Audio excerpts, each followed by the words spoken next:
नमस्कार दोस्तों, मैं ममता फ्रॉम ओम एकेडमी। आज की इस वीडियो में ई दृष्टि करंट अफेयर्स का जो बुक है उसका हम लोग दूसरा टॉपिक डिस्कशन करेंगे, जो कि केंद्रीय बजट 2024-25 है। चलिए वीडियो स्टार्ट करते हैं।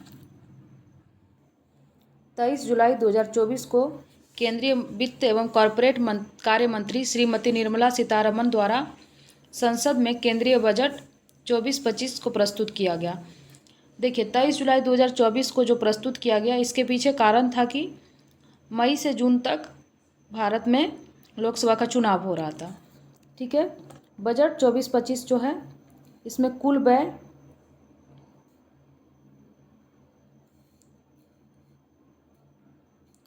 48.21 लाख करोड़ रुपया, कुल प्राप्तियां था। इसमें बजट का अनुमान रखा गया था 48.21 लाख करोड़ रुपये। कुल प्राप्तियां ऋण को छोड़ करके हासिल हुआ 32.07 लाख करोड़ रुपये। ठीक है। सकल कर प्राप्ति 25.83 लाख करोड़ रुपया। राजकोषीय घाटा, ये इम्पोर्टेंट है, जीडीपी का 4.9%। इसे याद कर लीजिए। राजकोषीय घाटा था जीडीपी का 4.9%। ठीक है। सरकार का लक्ष्य घाटे के अगले साल 4.5% से नीचे लाना है। सरकार का लक्ष्य है कि 4.5% राजकोषीय घाटा अगले साल लाना है, लेकिन इस बार रहा 4.9%। घाटे का परिदृश्य देखें, जैसे कि राजस्व घाटा है 23-24 का अनुमान था इसमें 2.6%, लेकिन बजट में जो 24-25 का अनुमान है ये है 1.8%। इसी तरह से प्रभावी राजस्व घाटा, ये सब इतना इम्पोर्टेंट नहीं है, लेकिन राजकोषीय घाटा कई बार क्वेश्चन में पूछा गया है। तो 23-24 में है 5.6%, वहीं पर 24-25 में ये 4.9% का अनुमान है। प्राथमिक घाटा की बात करें तो 2.0 23-24 में, और 24-25 में 1.4%। उसी तरह से प्रमुख आंकड़े रुपये जो करोड़ में हम देखेंगे। राजस्व प्राप्तियां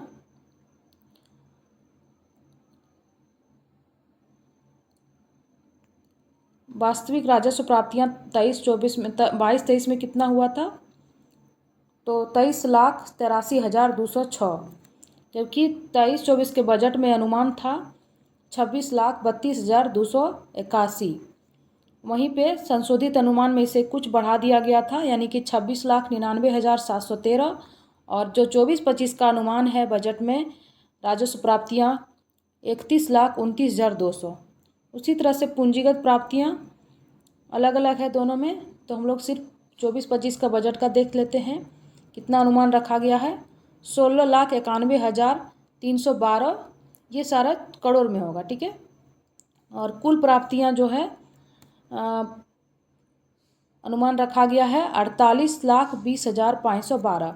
वहीं पे कुल व्यय का जो हम लोग ऊपर में देखे थे अभी 48,20,512। आगे ये इम्पोर्टेंट नहीं है इतना, लेकिन हम राजकोषीय घाटा जरूर देख लेंगे एक बार।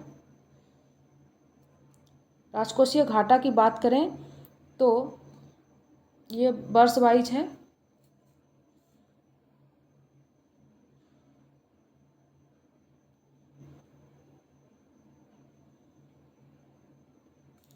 तो ये इम्पोर्टेंट है। 23-24 में कितना राजकोषीय घाटा रहा था, तो 17,34,773। और आने वाले वर्ष में अनुमान है कि ये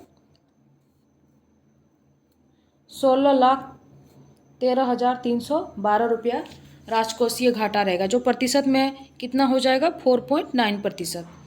अब हम देखेंगे रुपया कहाँ से आता है और कहाँ पे खर्च होता है। तो रुपया आता है, जैसे मान लीजिए टोटल 100% में इसे देखते हैं हम लोग, तो सबसे ज़्यादा आता है उधारी एवं अन्य देयता से। ठीक है, 27%। उसके बाद जीएसटी से आता है 18%। उसके बाद निगम कर से आता है 17%। उसी तरह से सीमा शुल्क से देखें तो 4% आता है। केंद्रीय उत्पाद शुल्क से 5%। कर भिन्न प्राप्तियां यानी 9%।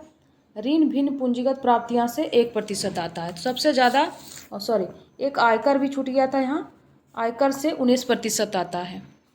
सबसे पहला नंबर 1 पर उधार एवं अन्य देयता से आता है, दूसरा जीएसटी से आता है 18%, और तीसरा आता है निगम कर से नहीं आय कर से, और चौथा आता है निगम कर से।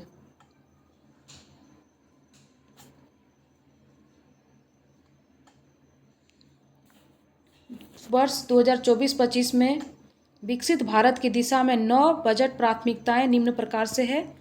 पहला देखते हैं तो प्राथमिकता 1 में है कृषि में उत्पादकता और अनुकूलनता। ठीक है, तो कुल वित्त आवंटन किया गया है इसके लिए कितना, तो 1.5 लाख करोड़ रुपया कृषि क्षेत्र को दिया गया है।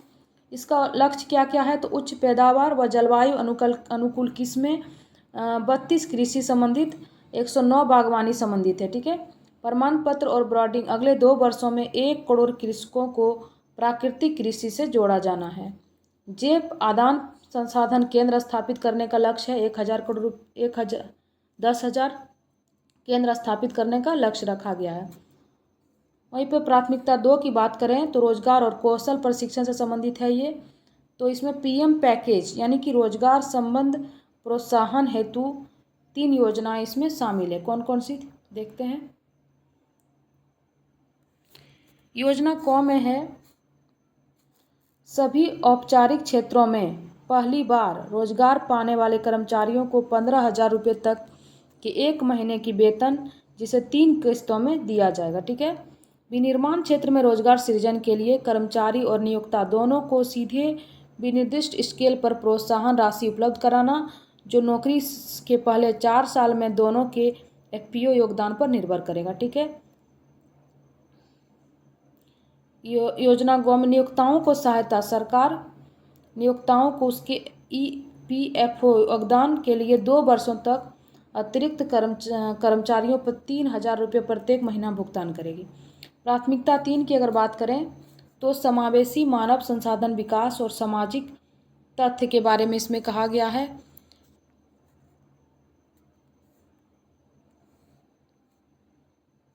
अमृतसर कोलकाता औद्योगिक गलियारे के साथ इम्पोर्टेंट है। गया में औद्योगिक विकास केंद्र का विकास किया जाएगा, बिहार के गया में। ये बीपीएससी में आने वाला क्वेश्चन में बहुत महत्वपूर्ण होगा। 21,400 करोड़ रुपए की लागत से विद्युत परियोजनाएं आरंभ की जाएगी, जिसमें पीरपेंती में 2400 मेगावाट का नया विद्युत संयंत्र शामिल होगा। पीरपेंती बांका जिले में है, बिहार के बांका जिले में। उसके बाद देखते हैं आंध्र प्रदेश पुनर्गठन अधिनियम। मौजूदा वित्त वर्ष में 15,000 करोड़ रुपये की वित्तीय सहायता दी जाएगी आंध्र प्रदेश को। विशाखापट्टनम चेन्नई औद्योगिक गलियारे में कोपार्थी क्षेत्र और हैदराबाद और बेंगलुरु औद्योगिक गलियारे में ओरावल क्षेत्र में पानी, बिजली, रेल और सड़क जैसी अवसंरचना वहाँ पे बनाई जाएगी। और इसके बाद हम देखते हैं महिलाओं और बालिकाओं के लाभार्थ के लिए योजनाओं हेतु कुल 3 लाख करोड़ रुपये का आवंटन किया गया है। प्रधानमंत्री जनजातीय उन्नत ग्राम अभियान के तहत जनजातीय परिवारों के सामाजिक आर्थिक विकास के लिए 63,000 गाँवों के 5 करोड़ जनजातीय लोग लाभार्थी होंगे। इसके लिए पूर्वोत्तर क्षेत्र में इंडिया पोस्ट पेमेंट बैंक की 100 से अधिक शाखाएं खोली जाएगी। इंडिया पोस्ट पेमेंट बैंक की पूर्वोत्तर राज्य की बात करें तो जो उत्तर पूर्व में स्थित राज्य हैं उन सब में। प्राथमिकता 4 देखते हैं तो विनिर्माण और सेवाओं से संबंधित है, काफ़ी इम्पोर्टेंट है ये। मुद्रा ऋण में तरुण श्रेणी के अंतर्गत मुद्रा ऋणों की सीमा 10 लाख से बढ़ाकर 20 लाख रुपये तक कर दिए गए हैं। वहीं पे हम प्राथमिकता 5 की बात करें तो शहरी विकास से संबंधित है ये। 30 लाख से अधिक जनसंख्या वाले 14 बड़े नगरों के लिए आवागमन उन्मुखी विकास योजनाएं तैयार की जाएगी।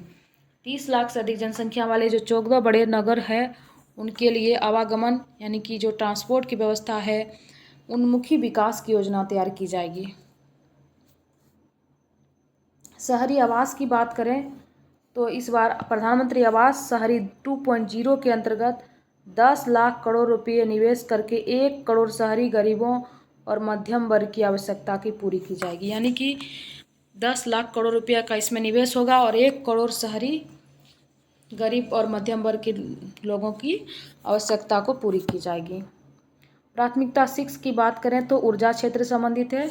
उन्नत अल्ट्रा सुपर क्रिटिकल यानी कि AUSC प्रौद्योगिकी का उपयोग कर NTPC और BHEL संयुक्त रूप से पूर्ण क्षमता वाले 800 मेगावाट के वाणिज्यिक संयंत्र की स्थापना करेंगे। ठीक है। PM सूर्य घर मुफ्त योजना के तहत 1 करोड़ घरों को प्रतिमाह 300 यूनिट मुफ्त बिजली मिलेगी। प्राथमिकता 7 की बात करें तो ये अवसंरचना से संबंधित है। अवसंरचना के लिए 11,11,111 अच्छा है, डाटा याद करने में आसानी होगी।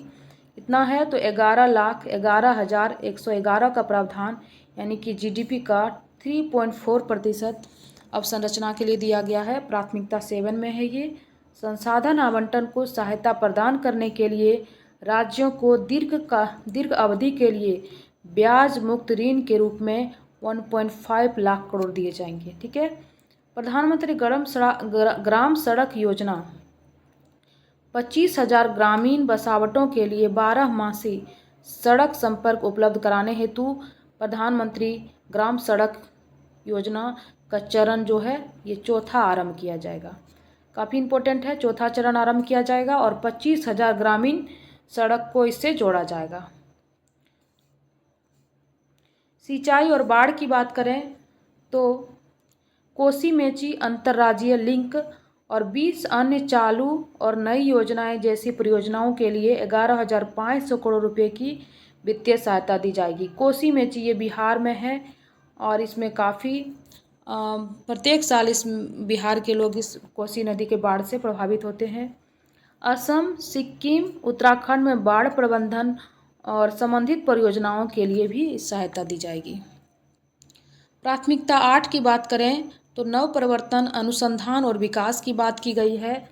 इसमें 1 लाख करोड़ रुपये के वित्त पोषण पूल के साथ वाणिज्यिक स्तर पर निजी क्षेत्र प्रेरित अनुसंधान और नवप्रवर्तन, अंतरिक्ष अर्थव्यवस्था के लिए 1,000 करोड़ रुपये का एक वेंचर कैपिटल फंड बनाया जाना है। ये सब नवप्रवर्तन, अनुसंधान और विकास से संबंधित है। प्राथमिकता 8।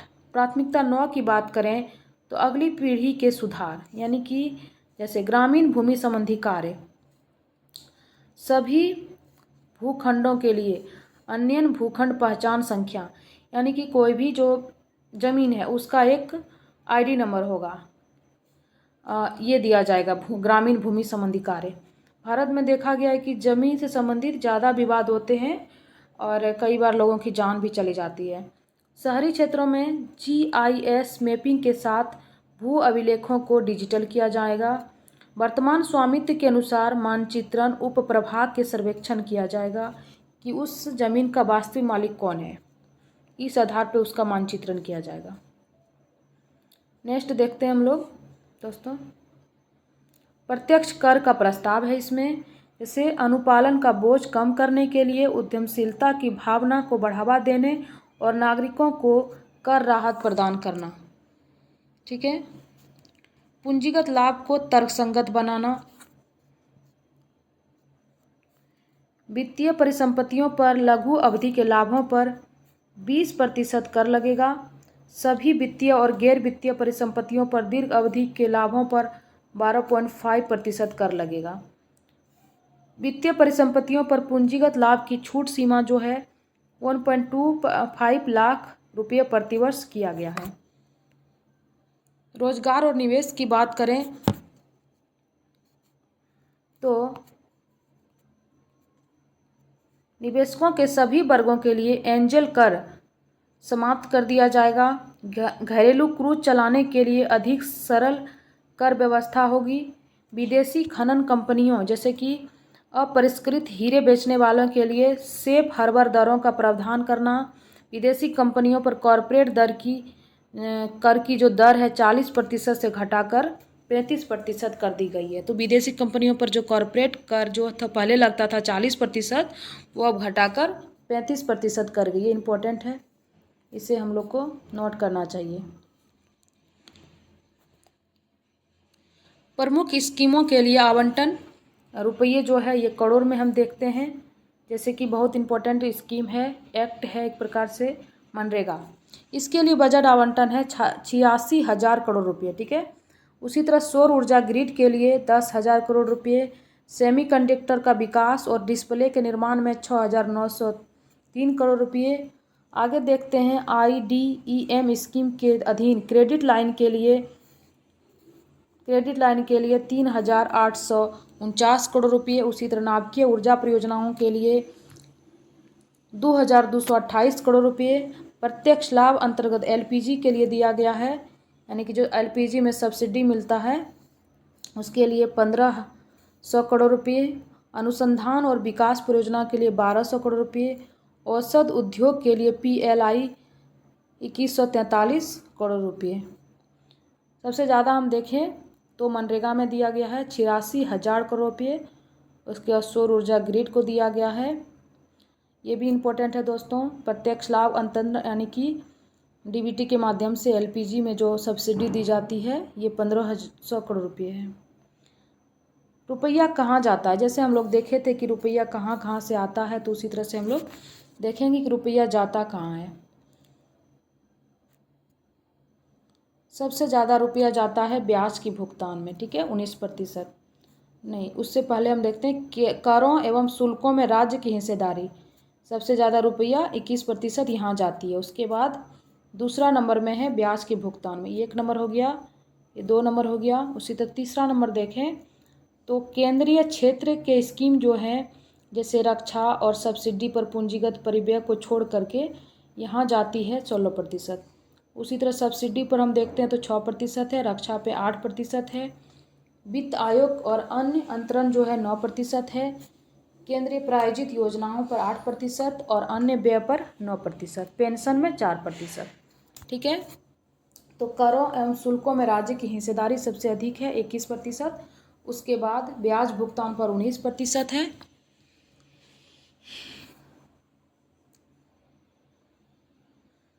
थोड़ा धुंधला आ रहा है इसमें।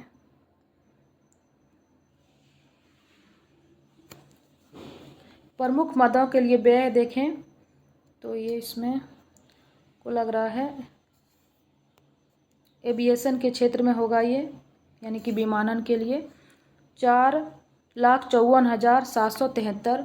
उसी तरह से ग्रामीण विकास को दिया गया है 2,65,808 करोड़ रुपये। कृषि एवं संबद्ध क्रियाकलाप के लिए 1,51,851। उसी तरह से गृह को दिया गया है, गृह विभाग को 1,50,983 करोड़ रुपये, ठीक है।